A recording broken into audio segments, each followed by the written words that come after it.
Dear student, welcome in my YouTube channel Absolute Math. Now we discuss exercise 6.2. So before starting exercise 6.2, we will discuss some basic axioms and theorems. So axiom 6.4, if a transversal line intersects two parallel lines, then each pair of corresponding angles are equal. कोई भी transversal line है, दो parallel line को intersect करती है, तो each pair of corresponding angles are equal. जो corresponding angle है, ये एंगल इसके इक्वल होगा, ये इसके इक्वल होगा, ये इसके इक्वल होगा, ये इसके इक्वल होगा. तो कोरस्पॉन्डिंग एंगल क्या होते हैं? इक्वल होते हैं. कब होते हैं? जब लाइन पैरेलल हो. और लाइन पैरेलल है तो corresponding angle equal, corresponding angle equal है तो लाइन क्या होगी? पैरेलल. फिर थ्योरम है, if a transversal intersect two parallel line then each pair of alternate interior angle is equal. यदि ट्रांसवर्सल है, कोई दो पैरेलल लाइन को इंटरसेक्ट करती है, तो each pair of alternate interior angle are equal. देखो कैसे होंगे? दो, ये एंगल इसके इक्वल है. क्यों? क्योंकि कोरस्पॉन्डिंग एंगल है. ये दोनों एंगल इक्वल हैं. क्यों? क्योंकि वर्टिकली ऑपोजिट एंगल है. तो ऑटोमेटिक ये एंगल किसके इक्वल हो जाएगा? इसके इक्वल हो जाएगा. ठीक है. इसी तरह से if a transversal intersect two lines such that each pair of alternate interior angle is equal, then two lines are parallel. क्या है? कोरस्पॉन्डिंग एंगल इक्वल है तो लाइन पैरेलल होगी, लाइन पैरेलल है तो कोरस्पॉन्डिंग एंगल इक्वल होगी. Alternate angle, line parallel है तो अल्टरनेट एंगल इक्वल होंगे, अल्टरनेट एंगल इक्वल है तो लाइन क्या होगी? पैरेलल होगी. क्लियर? फिर उसके बाद आता है हमारे पास 6.4. कोई पैरेलल लाइन है, ठीक है. If a transversal intersect two parallel line, कोई ट्रांसवर्सल है, दो पैरेलल लाइन को इंटरसेक्ट करती है, तो क्या होगा?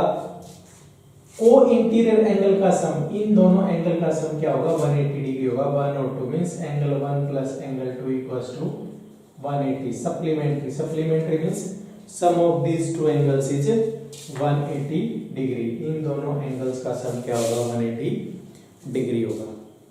ठीक है. वो कैसे होगा? प्रूव कर सकते हो. कैसे करोगे? देखो, ये दोनों एंगल इक्वल है तो ये इसके इक्वल हो गया हमारे पास.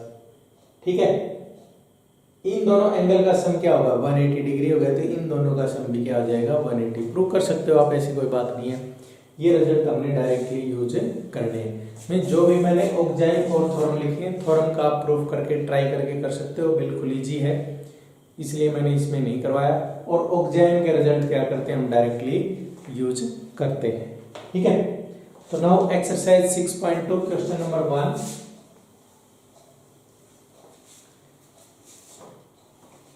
Exercise 6.2.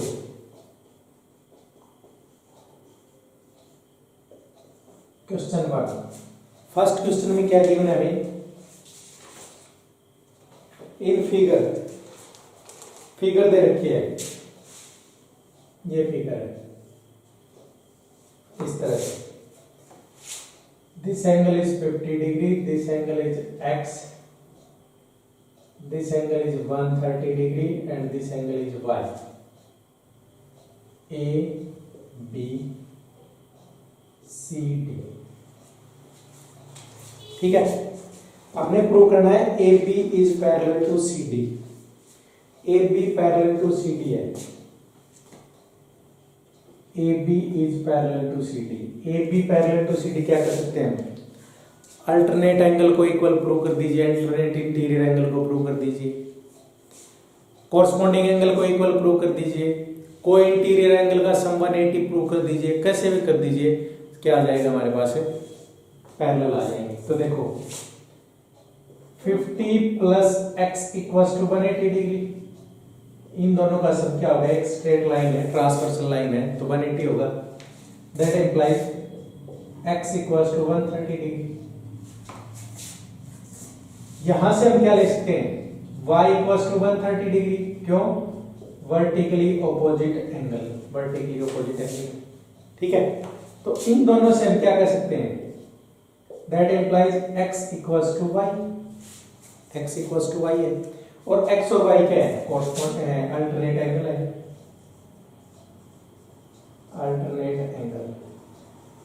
as we know that if alternate angle are equal then lines are parallel, तो hence AB is parallel to CD। अभी थोड़ी देर पहले किया था, alternate angle are equal then lines are parallel, तब लाइन क्या होती है, पैरेलल होती है।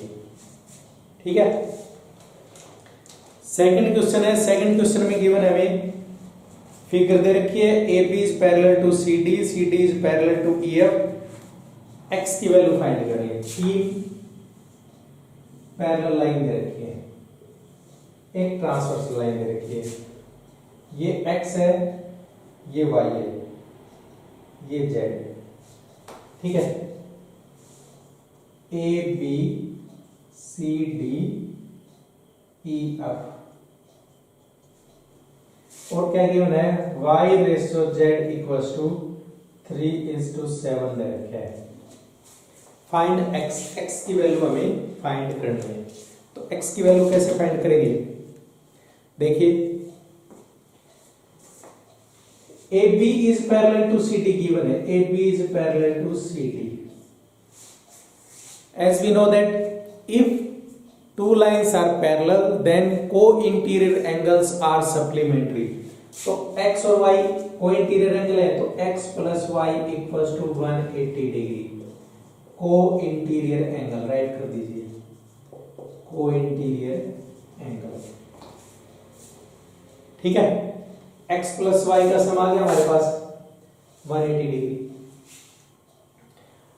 अब क्या दे रखा, वाई जेड का रेशियो गिवन है, क्लियर। अब यहां पे ये दोनों एंगल क्या है, इक्वल होंगे, वर्टिकली ऑपोजिट एंगल। तो ये एंगल भी क्या आ जाएगा हमारे पास, वाई आ जाएगा। तो यहां से क्या राइट कर सकते हैं, Y plus Z is also 180 degree, these are also co-interior angle, क्योंकि ये दोनों एंगल क्या है, इक्वल है, वर्टिकली ऑपोजिट एंगल है। अब y और z का रेशियो क्या दे रखा है, 3:7 दे रखा है। तो यहां से क्या होगा, y by z equals to 3/7 means z by y equals to 7/3। Reverse कर दो, यहां से z की वैल्यू निकाल दो, z क्या है 7/3 y है।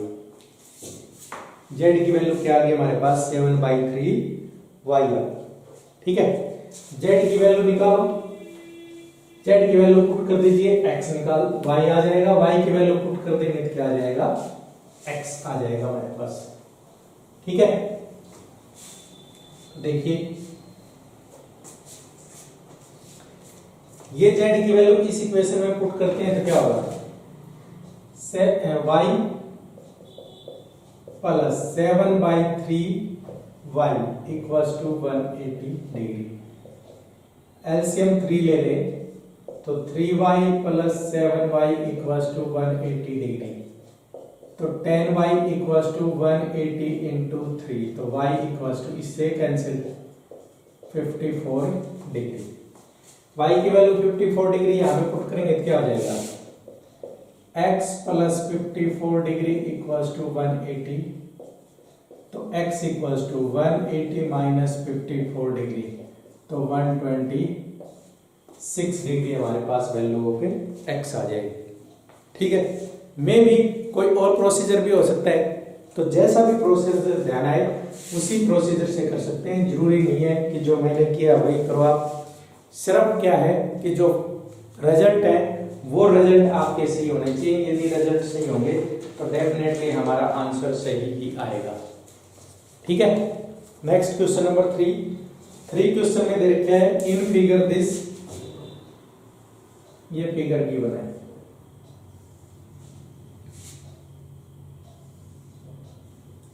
ए बी, फिर हमारे पास C D, this is 90 degree, this is G F E, ये तो फिगर है। A B is parallel to C D, क्या दे रखे हैं, A B is parallel to C D. फिर क्या है, E F is perpendicular to C D, E F perpendicular to C D, ये सारा गिवन है जो हम राइट कर रहे हैं। ठीक है, और क्या है, angle G E D equals to 126 degree. Find angle, क्या क्या फाइंड करना है? एंगल AGE फाइंड करना है, एंगल GEF फाइंड करना है, एंगल FGE फाइंड करना है। इतना फाइंड करना है, ठीक है। देखिए यहां से स्टार्ट करते हैं। GED है, GED क्या है? ये टोटल सम है। तो एंगल GED को क्या राइट कर सकते हैं हम? Angle GEF plus angle FED right कर सकते हैं। और ये क्या? 126। तो एंगल GEF क्या हो जाएगा? दिस इज परपेंडिकुलर है, परपेंडिकुलर तो 90 डिग्री है, तो plus 90 equals to 126 degree. That implies angle GEF equals to 126 minus 90 is 36 degree. एक तो आ गया हमारे पास। AGE कौन सा है? AGE एंगल, ठीक है। अब AEG एंगल क्या होगा? AB is parallel to CD है, तो these two are alternate angle. Angle AGE equals to angle GED alternate angle. Alternate interior angle है, उसको हम डायरेक्टली अल्टरनेट एंगल भी बोल सकते हैं, ठीक है।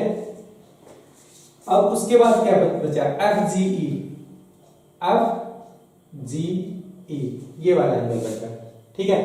अब देखो इस टोटल का सब क्या होगा? 180 डिग्री होगा। ये क्या है? 126 डिग्री आ गया। तो एंगल AGF कितना हो जाएगा? 180। और इस AGF को क्या लिख सकते हैं? Angle AGE plus angle FGE equals to 180 degree. तो एंगल FGE क्या हो जाएगा? 180 माइनस एंगल AGE, AGE क्या है? 126 degree means that is 54 degree. तो वही है, दाएं बाएं करके राइट कर रहे हैं, बाकी सिंपल है, ऐसा कुछ नहीं है। जो प्रॉपर्टी हो प्रॉपर्टी यूज करते जाइए और लिखते जाइए, बाकी कुछ नहीं है, ठीक है। Next question, question number 4। Fourth question में क्या गिवन है? PQ is parallel to ST, angle PQR is 110, angle RST is 130। We have to find angle QRS। QRS means ये एंगल फाइंड करना है, ठीक है। तो इसके लिए हमें कंस्ट्रक्शन करनी पड़ेगी। Construction, draw a line passing through R parallel to ST। R से पास करें और इस ST की क्या हो? पैरेलल। ड्रॉ कर दिया। अब देखिए हमें क्या गिवन है? PQ is parallel to ST, but इसको कुछ और नाम ले दे, XRY। XY is parallel to ST। तो इन दोनों से क्या लिख सकते हैं हम? PQ is parallel to XY लिख सकते हैं, XY के पैरेलल होगी। अब ये दोनों लाइन पैरेलल है, तो इन दोनों एंगल का सम क्या होगा? दिस एंगल 2, ये एंगल 3 ले लिया हमने। तो 110 plus angle 2 equals to 180 degree हो जाएगा हमारे पास को interior angle. When two lines are parallel, then the co-interior angles are supplementary. Co-interior angle क्या होते हैं? Supplementary होते हैं। तो 180 हो गया, तो एंगल 2 इक्वल्स टू 180 माइनस 110, तो 70 डिग्री आ जाएगा, ठीक है। अब उसके बाद क्या है हमारे पास? देखो angle 2 plus angle 3 equals to 130 होगा। ST is parallel to XY, SR is transversal line, तो these two angles are alternate angle। अब alternate angle है तो alternate angle क्या होते हैं? इक्वल होते हैं, ठीक है। एंगल 2 की वैल्यू क्या है? 70, तो 70 plus angle 3 equals to 130। That implies angle 3 equals to 130 minus 70 means 60। तो that implies angle QRS equals to 60 degree. ठीक है, इसी वजह से निकाल सकते हो, बिल्कुल सिंपल है। नेक्स्ट है question number 5। AP is parallel to CD given है, एंगल APQ 50 डिग्री है, एंगल PRD 127 डिग्री है, x और y की वैल्यू निकालनी है। ठीक है, देखो AB is parallel to CD है, इसका मतलब क्या हुआ, angle APQ equals to angle PQR, ये दोनों एंगल इक्वल होंगे, क्यों, अल्टरनेट एंगल है, अल्टरनेट एंगल। ठीक है, तो APQ क्या है 50 डिग्री, PQR क्या है x, तो x की वैल्यू क्या आ गई हमारे पास है 50 डिग्री आ गई। ठीक है, अब ये कंप्लीट एंगल क्या है 180 degree, angle QRT equals to 180 degree. ऐसे भी कर सकते हो, ऐसे नहीं कर सकते, चलो लेंथी हो जाएगा, इसको छोड़िए। अब देखो angle APR equals to angle PRD, ये एंगल क्या होंगे, इक्वल होंगे, क्यों, these are also alternate angle, alternate angle. अब APR क्या है 50 plus y equals to PRD क्या है 127, तो y इक्वल्स टू क्या हो जाएगा 127 माइनस 50 आ जाएगा। ठीक है, तो दिस इज 77 डिग्री, तो y is 77 degree. Simple, clear. Question number 6। ए रे, we have two mirror, PQ and RS are the two mirror। ठीक है, a incident ray AB strike PQ at S, reflected strike RS at C and again reflected। So we have to prove that AB is parallel to CD। अब AB CD के parallel है, ये prove करना है। ये prove करने के लिए क्या करते हैं, यदि ये एंगल हम प्रूव कर दें कि एंगल 1 एंगल 2 या फिर angle ABC equals to angle BCD, ये दोनों एंगल प्रूव कर दे किसी तरह भी, तो लाइन क्या हो जाएंगी पैरेलल, क्यों, क्योंकि ये दोनों अल्टरनेट इंटीरियर एंगल है। ठीक है, तो इसके लिए हम ड्रॉ करें, एक पर दो परपेंडिकुलर ड्रॉ कर दिया हमने, XY draw, XB perpendicular to PQ and YC perpendicular to RS, दो ड्रॉ कर दिए।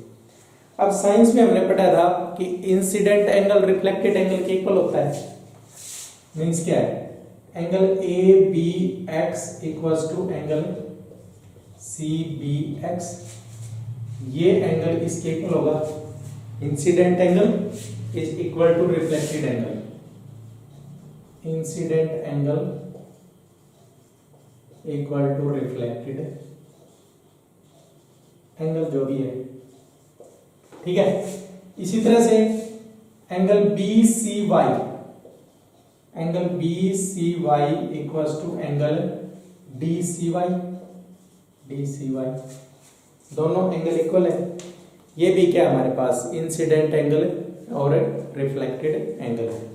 ठीक है, अब देखिए हमने इन दोनों एंगल्स को प्रूव करना है, किसी तरह भी ये दोनों एंगल प्रूव हो जाए तो क्या हो जाएगा, प्रूव हो जाएगा। ठीक है, अब देखिए यहां पे क्या हमारे पास ये एंगल इसके इक्वल होगा क्या, क्योंकि PQ is parallel to RS, दो मिरर एक दूसरे के पैरेलल दे रखे हैं, PQ mirror is parallel to RS mirror, तो क्या होगा हमारे पास angle QBC equals to angle BCR, ये दोनों एंगल इक्वल होंगे, अल्टरनेट एंगल है।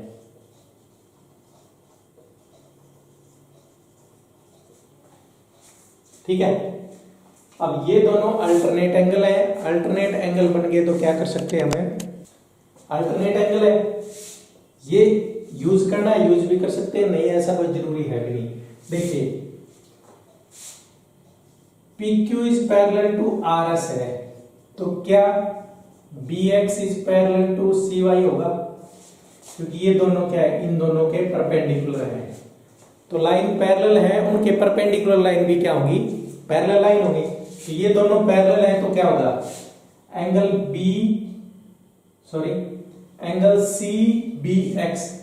CBX equals to angle BCY। Angle BCY क्या है, अल्टरनेट